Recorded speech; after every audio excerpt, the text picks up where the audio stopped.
Welcome to our own YouTube channel. आज हमारा topic होगा अलजेब्राइक फील्ड या फिर उसी में प्रिमिटिव पॉलिनोमियल, मिनिमल पॉलिनोमियल और ये सब करेंगे। अलजेब्राइक फील्ड मैंने आपको बता दिया था, एक बार फिर रिकैप्चुलेट कर लेंगे। शुरू कर रहे हैं अभी अलजेब्राइक फील्ड, तो एक बार डेफिनेशन क्लियर कर ही लेते हैं कि अलजेब्राइक फील्ड क्या होता है, जो इसको हम इन दो पॉलिनोमियल्स की रेशियो के फॉर्म में लिख सके, P V by P dash V, कोई कुछ लोग इसे न्यू भी बोल देंगे। इसमें ये क्या है, ये अलजेब्राइक नंबर का काम करेगा और ये जो दो पॉलिनोमियल्स हैं इनकी रेशियो जो है वो क्यू वी के इक्वल होती है और ये जो पी डैश वी है वो क्या होगा, नॉन ज़ीरो। ठीक है, तो इस फॉर्म में जो भी होगा वो अलजेब्राइक फील्ड होगा। अभी आते हैं प्रिमिटिव पॉलिनोमियल। अलजेब्राइक फील्ड का थोड़ा सा हमने लास्ट वीडियो में बता दिया था, लेकिन प्रिमिटिव पॉलिनोमियल क्या होता है, एक इंटीग्रल पॉलिनोमियल होता है इस तरह का। अगर ये तो कोई भी एक पॉलिनोमियल है, हम किसी भी पॉलिनोमियल को प्रिमिटिव पॉलिनोमियल कब कहेंगे, अब ये तो जनरल है, इसे तो हम कब कहेंगे कि ये प्रिमिटिव है, जब एक तो इसका जो लीडिंग कोफिशिएंट है वो greater than zero, it means positive होना चाहिए। लीडिंग कोफिशिएंट नेगेटिव नहीं हो। लीडिंग कोफिशिएंट मतलब जिसमें हाईएस्ट पावर हो, जो इसकी डिग्री जो हो हाईएस्ट पावर है उसका कोफिशिएंट वो पॉजिटिव हो, और जितने भी ये ए नॉट ए वन कोफिशिएंट्स हैं ए एन तक, इन सब का जीसीडी 1 हो। ठीक है, इन सब का जीसीडी 1 है। तो प्रिमिटिव पॉलिनोमियल में दो चीज़ें क्लियर हो गई हैं। सबसे पहला तो उसका जो लीडिंग कोफिशिएंट है वो पॉजिटिव होना चाहिए, दूसरा सारे के सारे कोफिशिएंट्स का जीसीडी 1 होना चाहिए। ठीक है, उसके आगे चलते हैं थ्योरम के लिए। अभी क्या है, मैं अब थ्योरम करा रही हूँ, ये थ्योरम अगली थ्योरम में यूज़ होनी है इसलिए करा रही हूँ। ठीक है, कई जगह क्या होता है कि वो जो अगले वाली थ्योरम है वो लिखी रहेगी और फिर ये बोलेंगे कि पहले हम ये थ्योरम प्रूव करेंगे उस थ्योरम को प्रूव करने के लिए। जैसे हम लिखते हैं कि पहले हम ये लेमा प्रूव करेंगे उस थ्योरम को प्रूव करने के लिए। ठीक है, तो उसी तरह से ये थ्योरम है।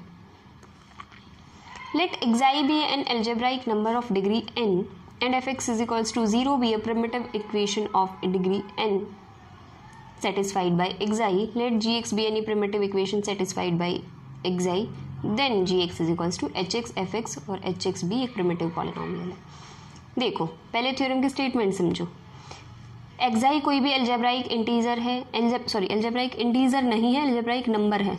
इंटीजर और नंबर में पार्ट 1 में देख सकते हो आप डिफरेंस होता है और बहुत बड़ा डिफरेंस है। आगे सिर्फ इन्हीं पे भी थ्योरम्स हैं, अलजेब्राइक इंटीजर प्रूव करो, अलजेब्राइक नंबर दे रखा है, इसको अलजेब्राइक इंटीजर बनाओ, इस तरह की। ठीक, तो xi जो है वो अलजेब्राइक नंबर है जिसकी डिग्री n है। ठीक है, उसके बाद fx इज इक्वल्स टू 0 जो एक प्रिमिटिव इक्वेशन है। प्रिमिटिव इक्वेशन मतलब ये जो प्रिमिटिव पॉलिनोमियल बनेगा इस इक्वेशन में fx, इसका लीडिंग कोफिशिएंट जो ग्रेटर देन 0 होगा और इसके सारे कोफिशिएंट्स का जीसीडी 1 होगा। ठीक है, वो जो प्रिमिटिव इक्वेशन है ये भी n डिग्री की है और कौन सी इक्वेशन पे, x की कौन सी वैल्यू पे सेटिस्फाई कर रहा है, fx is equals to 0 xi पे। ठीक है, और xi खुद क्या है, एक अलजेब्राइक नंबर है जो n डिग्री का ही है। फिर कहते हैं कि एक gx प्रिमिटिव इक्वेशन बनेगी जो xi सेटिस्फाई करेगा। जैसे fx को xi सेटिस्फाई कर रहा है, ऐसे gx को भी xi सेटिस्फाई करेगा। fx जो है वो n डिग्री का है, ऐसे ही जो gx है उसका कुछ नहीं बता रखा अभी थ्योरम के लिए। gx एक प्रिमिटिव इक्वेशन है जिसे xi सेटिस्फाई कर रहा है। तो हमें प्रूव करना है कि हम इस gx को इस फॉर्म में लिख सकते हैं hx इंटू fx, कि अगर ये भी एक प्रिमिटिव इक्वेशन है जो n डिग्री की है, fx भी एक प्रिमिटिव इक्वेशन, gx जो है वो एक प्रिमिटिव इक्वेशन है जो xi जिसे सेटिस्फाई करता है, fx जो है वो भी एक प्रिमिटिव इक्वेशन है जिसे xi सेटिस्फाई करता है और n डिग्री की है, और वो xi खुद एक अलजेब्राइक नंबर है जो n डिग्री का है। तो अगर हम इस fx को एक प्रिमिटिव पॉलिनोमियल से मल्टीप्लाई कर दे तो gx बन जाता है। ये हमें प्रूव करना है। ठीक है, तो चलिए क्वेश्चन समझ आए, थ्योरम की स्टेटमेंट्स क्लियर हो गई है, तो प्रूफ के लिए चलते हैं। अब ये पक्का है कि जो gx है उसकी प्रिमिटिव इक्वेशन को कौन सेटिस्फाई कर रहा है, xi को जो अलजेब्राइक नंबर है xi वो कितने डिग्री का, n। तो इसका मतलब ये तो पक्का है कि gx की डिग्री n से छोटी तो नहीं होगी, क्योंकि xi इसको सेटिस्फाई करेगा, वो खुद n डिग्री का है, तो इसकी n से छोटी तो होगी नहीं, बड़ी हो सकती है, n से छोटी नहीं होगी। तो n से छोटी नहीं होगी, n से बड़ी हो सकती है, n के इक्वल हो सकती है। तो इसका मतलब fx से इस gx को आराम से डिवाइड कर सकते हैं, क्योंकि gx की डिवाइड बाय fx ये तभी हो सकता है ना पॉसिबल जब इस gx की डिग्री जो है या तो इस fx के इक्वल हो या फिर इसकी डिग्री इससे बड़ी हो। ठीक है, अब xi सेटिस्फाई कर रहा है तो ये तो कंफर्म हो गया था कि n से छोटी नहीं होगी, तो बड़ी होगी या फिर इक्वल होगी। इक्वल होगी, अब fx की तो पता है n, तो n होगी तब भी डिवाइड हो जाएगा, n से बड़ी होगी gx की तब भी डिवाइड हो जाएगा। तो fx से gx जो है वो क्या हो जाएगा, डिवाइड। अगर gx जो है fx से डिविजिबल है तो डिवीजन एल्गोरिथम यही कहती है कि क्वोशिएंट ये दोनों पॉलिनोमियल्स हैं तो एक क्वोशिएंट पॉलिनोमियल भी मिलेगा और एक रिमाइंडर पॉलिनोमियल भी मिलेगा। उनका नाम रख लिया क्वोशिएंट का hx, कैपिटल hx है, हमें स्मॉल लेके आना, ये वो वाला hx नहीं है जो क्वेश्चन में प्रूफ में हम फाइनल लेके आएंगे, लास्ट स्टेटमेंट नहीं। तो एक कैपिटल hx और capital kx, capital hx quotient है, कैपिटल kx क्या है, reminder, such that gx is equals to fx into hx plus kx। सिर्फ सिंपल डिवीजन एल्गोरिथम है। यहाँ जो है hx और kx वो क्या है, पॉलिनोमियल्स हैं जिनके कोफिशिएंट रैशनल नंबर हैं। इस बात पे ध्यान देना, rational number, not rational integer, क्योंकि ये ज़रूरी नहीं है ना कि किसी चीज़ को अगर तुम किसी से डिवाइड कर रहे हो कि भाई मान लो हम 5x स्क्वायर को 3x से कर रहे हैं, तो जब इसको कम्प्लीटली हमें लेके आना है तो हमें क्या क्या करना पड़ेगा, इस 3x को किससे मल्टीप्लाई करेंगे हम, पहले 5/3x, तभी तो ये पूरा पूरा डिविजिबल होगा। तो ये ज़रूरी थोड़ी रैशनल इंटीजर आए, ठीक है, तो रैशनल नंबर भी तो आ सकते हैं ना इसी तरह। तो इनके कोफिशिएंट कैसे आ सकते हैं, रैशनल नंबर भी। और इसकी जो डिग्री है कि x की, वो डिग्री किससे छोटी होगी, n से बड़ी तो जा ही नहीं सकती। ठीक है, एक मिनट, यस, इस इक्वेशन को 1 मानना था। अगर हम इस इक्वेशन में x equals to xi put कर दे तो gxi सेटिस्फाई करेगा, बिल्कुल करेगा। fxi सेटिस्फाई करेगा, बिल्कुल करेगा। तो इसका मतलब ये fxi और gxi ये दोनों सेटिस्फाई कर रहे हैं, तो k ऑफ xi की वैल्यू क्या आ गई, 0, विच इज़ नॉट पॉसिबल। क्यों, xi जो है वो कितनी डिग्री का, n, कब तक, जब तक kx हैज़, ये कब 0 हो सकता है, kx has unless kx has all it's coefficients 0। ठीक है, जस्ट वेट, अब कंप्लीट नोटबुक शो हो रही होगी आपको, यस। तो यहाँ से kx की वैल्यू क्या आ गई, 0, तो gx is equals to fx into hx।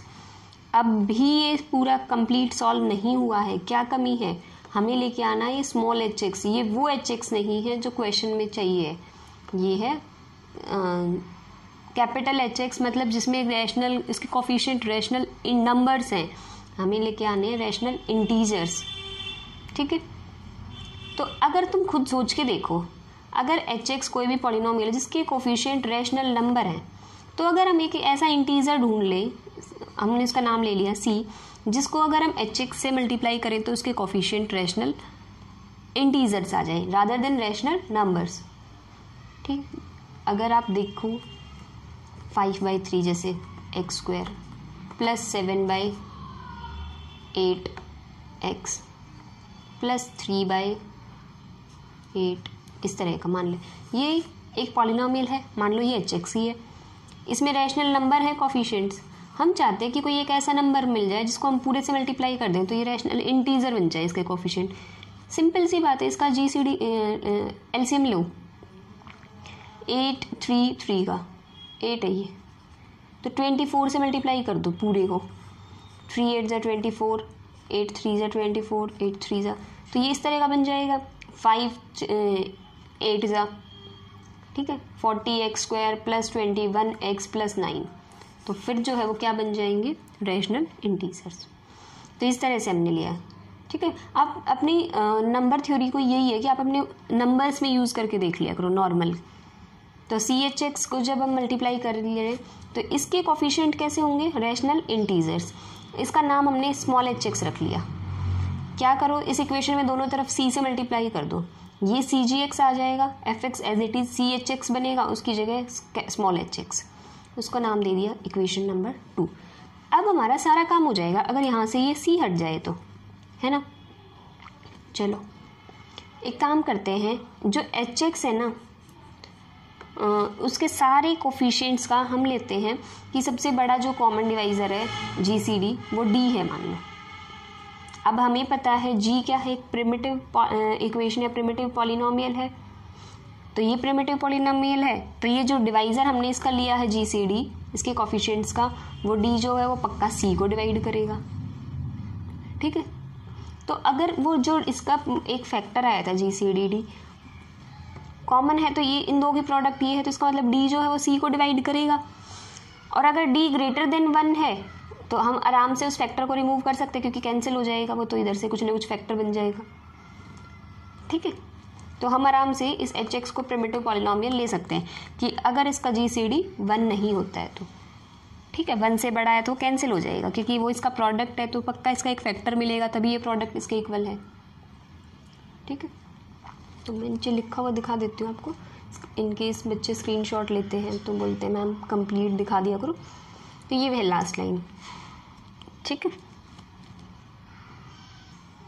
देखो यहाँ तक मैंने बता दिया कि अगर D कोई भी एक 1 से बड़ा कोई फैक्टर है, उसका GCD है, तो वो आराम से C से कैंसिल होकर रिमूव हो जाएगा, तो HX जो है वो प्रिमिटिव इक्वेशन बन जाएगी। HX जो एक प्रिमिटिव पॉलिनोमियल बन जाएगा इस इक्वेशन में, क्योंकि उसका जो अगर GCD 1 नहीं है, कुछ बड़ा है 1 से, तो वो आराम से निकल सकता है और फिर उसका GCD 1 आ जाएगा, जो भी कॉमन है उसमें से वो निकाल लिया।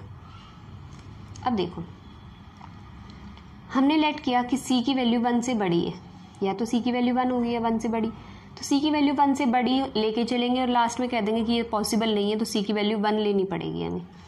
अगर C की वैल्यू 1 लेंगे तो कोई भी प्राइम जो है उसको डिवाइड करेगा, अगर C को डिवाइड करेगा तो CGX को भी डिवाइड करेगा, CGX को डिवाइड करेगा वो प्राइम, तो इसका मतलब FX इंटू HX को भी डिवाइड करेगा, क्योंकि CGX इज इक्वल्स टू ये इनकी प्रोडक्ट को डिवाइड कर रहा है, इसका मतलब वो प्राइम या तो FX को डिवाइड करेगा या HX को डिवाइड करेगा, दोनों में से एक को, या तो FX को या HX को। अब हमें पता है कोई भी प्राइम ना तो FX को डिवाइड कर सकता है ना तो HX को, क्यों? क्योंकि FX और HX प्रिमिटिव पॉलिनोमियल हैं। ठीक है, FX और HX तो प्रिमिटिव है तो उनके तो सारे कोफिशिएंट का GCD 1 आना चाहिए, तो कोई भी प्राइम डिवाइड तो कम्प्लीटली करेगा ही नहीं, क्योंकि किसी में कोई प्राइम होगा, किसी में कोई प्राइम, कोई कॉमन फैक्टर तो है ही नहीं, और अगर बाई चांस है उनमें तो हम ऊपर निकाल चुके हैं उस कॉमन फैक्टर को। ठीक है, तो C की वैल्यू क्या होगी 1, तो CGX is equals to FX into HX था, C की जगह 1 पुट किया, तो ये इक्वेशन आ गई, यही हमें प्रूव करना था। इस वाली थ्योरम को हम यूज़ करेंगे इस नेक्स्ट थ्योरम में, इसीलिए नेक्स्ट थ्योरम इतनी छोटी दिख रही है क्योंकि इसको यूज़ किया हुआ है। ठीक है, तो डिपेंड करता है, अगर ये थ्योरम ज़्यादा मार्क्स में आती है तो आपको लास्ट थ्योरम प्रूव करनी है इसके साथ साथ, इतनी छोटी सी नहीं करनी है, और अगर कम मार्क में आती है तो आप सिर्फ स्टेटमेंट यूज़ कर सकते हो। देखो नेक्स्ट थ्योरम, अगर एक्साई कोई भी algebraic number of degree n है, then prove that it satisfies a unique equation of degree n। अब इन्होंने कहा कि अगर एक्साई जो है वो एक अलजेब्राइक नंबर है n डिग्री का, तो वो जो है एक यूनिक प्रिमिटिव इक्वेशन को सेटिस्फाई करेगा। ठीक है, 2 को नहीं करेगा। फिर उन्होंने कही यहाँ तक के लिए अभी तक जितना भी काम कर रहे थे ना, एक्साई को अलजेब्राइक नंबर मान रहे थे। इसी स्टेटमेंट में एक और स्टेटमेंट है, इफ़ अगर ये जो एक्साई जो अलजेब्राइक नंबर था, ये एक्साई अलजेब्राइक इंटीजर हो जाए, तो वो जो xn का कोफिशिएंट होगा ना उस प्रिमिटिव इक्वेशन में, वो जो हम ऊपर बोल के आए हैं एक ही होगा, क्योंकि इन्होंने पहले यूनिकनेस प्रूव करा दी, तो ये तो ज़रूरत ही नहीं है ये बोलने की कि सारे प्रिमिटिव इक्वेशंस की। तो इन्होंने कही वो जो प्रिमिटिव इक्वेशन आएगी जो यूनिक है, उसका जो लीडिंग कोफिशिएंट होगा, मतलब xn का जो कोफिशिएंट होगा x raise to the power n का, वो यूनिटी होगा, 1 होगा। ये प्रूव करना है। यूनिटी कब होगा? जब एक्साई अलजेब्राइक इंटीजर है, ठीक है, इंस्टेड ऑफ अलजेब्राइक नंबर। तो सबसे पहले यूनिकनेस प्रूव करते हैं। लेट कर लिया कि एक्साई जो है 2 n डिग्री के पॉलिनोमियल्स को सेटिस्फाई कर रही है, वो दोनों प्रिमिटिव हैं, मान लिया वो दोनों है fx और gx। तो ऊपर क्वेश्चन हमने बाय लास्ट ईयर हम ये कह सकते हैं gx is equals to fx into hx। ठीक है, अब हमें पता है इसमें क्या करो कि hx की वैल्यू hx एक प्रिमिटिव पॉलिनोमियल हम डिग्री 0 की हो सकती है। एक चीज़ याद रखना, 0 पॉलिनोमियल एक ऐसा पॉलिनोमियल है जो which is having all the roots, ठीक है, जिसके सब रूट होते हैं। ठीक है, तो 0 डिग्री का hx एक प्रिमिटिव पॉलिनोमियल हम ले लेते हैं। वो ले लिया 1, एक कांस्टेंट होगा तो 0 डिग्री का होगा ना, इसमें पुट कर दो ऊपर वाले थ्योरम में, gx is equals to F X into 1, तो क्या आ गया gx is equals to F X. तो हमें पता चलेगा कि ये जो पॉलिनोमियल दोनों इक्वल है तो यूनिक है वो प्रिमिटिव पॉलिनोमियल। ठीक है, इतनी चीज़ का प्रूफ हो गया है। अब करते हैं नीचे वाले पार्ट का। अगर एक एल्जेब्राइक इंटीजर है तो उसके लीडिंग जो कोफिशिएंट होगा वो 1 होगा। हमने ले लिया कि एक्साई जो है वो एक एल्जेब्राइक इंटीजर है, तो एक्साई जो है एक ऐसी इक्वेशन को सेटिस्फाई करेगा। ठीक है, क्योंकि इसमें यहाँ सी नोट नहीं होगा, याद रखना, क्योंकि एल्जेब्राइक इंटीजर है तो ऐसी इक्वेशन को सेटिस्फाई करेगा जिसका लीडिंग कोफिशिएंट 1 होता है। ठीक है, तो मान लिया इसको सेटिस्फाई कर रहे हैं, ये इसके जो सारे के सारे कोफिशिएंट वो कैसे होंगे, रैशनल इंटीजर्स। और ये जो जे है कोफिशिएंट वो J greater than equals to N के लिए, तो हम क्या करेंगे, right gx is for the LHS of the equation 1। ये जो इक्वेशन बनी है ना ऊपर, इसके LHS के लिए हमने gx रख लिया, तो gx इज इक्वल्स टू क्या आ गया, F X into H X. अब लास्ट थ्योरम क्या है, बाई लास्ट थ्योरम है ये कि F X is equals to gx is equals to F X into H X. देखो अब gx की डिग्री क्या है, एक मिनट, j, एफ एक्स की डिग्री क्या है, n, तो एच एक्स की डिग्री क्या आएगी, j माइनस एन, तभी तो इक्वेशन सेटिस्फाई होगी। ठीक है, तो इनमें कंफ्यूज मत होना कि एफ एक्स की डिग्री जो है वो n होगी और जी एक्स की डिग्री j होगी, और हमें पता है j की वैल्यू जो है वो हमेशा n से बड़ी है। ठीक है, तो j माइनस एन हो जाएगी एच एक्स की डिग्री। अगर F X is equals to ये है और H X is equals to ये है, इस तरह की फॉर्मेशन ही तो बनेगी एफ एक्स और एच एक्स की। तो अगर हम जब वैल्यू पुट करेंगे इसमें F X into H X, तो जब इनकी प्रोडक्ट करेंगे तो एक्स की पावर जे जहाँ होगा तो उसकी कोफिशिएंट क्या बनेगा, ए नॉट एच नॉट, और जी एक्स का क्या है कोफिशिएंट, यहाँ है ना जी एक्स, तो इसका कोफिशिएंट क्या है 1। एक्स की पावर जे का मतलब लीडिंग कोफिशिएंट यहाँ 1 है। जब इन दोनों की प्रोडक्ट करेंगे तो लीडिंग कोफिशिएंट कौन होगा, ए नॉट इंटू एच नॉट। ठीक है, तो इसका मतलब क्या, ए नॉट एच नॉट की अगर प्रोडक्ट 1 है तो ए नॉट की वैल्यू क्या होगी, 1। ठीक है, पॉजिटिव होंगे ना प्रिमिटिव पॉलिनोमियल से, लीडिंग कोफिशिएंट ये तो है नहीं कि नेगेटिव हो जाएंगे, तो दोनों नंबर को पॉजिटिव होना पड़ेगा। 2 पॉजिटिव नंबर की प्रोडक्ट 1 है तो इसका मतलब दोनों के दोनों 1 ही होंगे, ए नॉट इज इक्वल्स टू 1। तो लीडिंग कोफिशिएंट क्या आ गया, अगर एक्साई एल्जेब्राइक इंटीजर है तो उस प्रिमिटिव इक्वेशन का लीडिंग कोफिशिएंट क्या है, 1। ठीक है, चलिए नेक्स्ट थ्योरम के लिए। देखो अगला है मिनिमल पॉलिनोमियल। मिनिमल पॉलिनोमियल क्या होता है, अभी प्रिमिटिव पढ़ के आए हो जिसमें लीडिंग कोफिशिएंट पॉजिटिव होना चाहिए और सारे कोफिशिएंट का जीसीडी 1 होना चाहिए, सिंपल सी बात। इसमें क्या है मोनिक पॉलिनोमियल में, मोनिक पॉलिनोमियल मान लो पी एक्स को कह रहे हैं हम इन क्यू एक्स, क्यू और बिल्कुल ब्रैकेट का ध्यान रखना है, स्क्वायर ब्रैकेट है, स्क्वायर ब्रैकेट्स है, तो इसका मतलब क्या है, क्यू कैपिटल और स्क्वायर ब्रैकेट में एक्स, इसका मतलब है सारे पॉलिनोमियल्स, क्यू एक्स का मतलब है सारे polynomials in x with coefficient from Q, मतलब कि उन सारे पॉलिनोमियल्स का सेट है जो एक्स की फॉर्म में है, एक्स की फॉर्म में सारे पॉलिनोमियल्स, और उसके जो कोफिशिएंट लिए गए हैं ना वो क्यू से लिए गए हैं।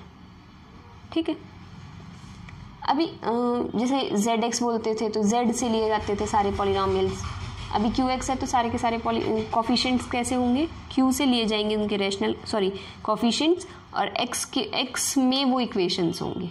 ठीक है, x square plus something into x plus something into या कोई भी कोफिशिएंट।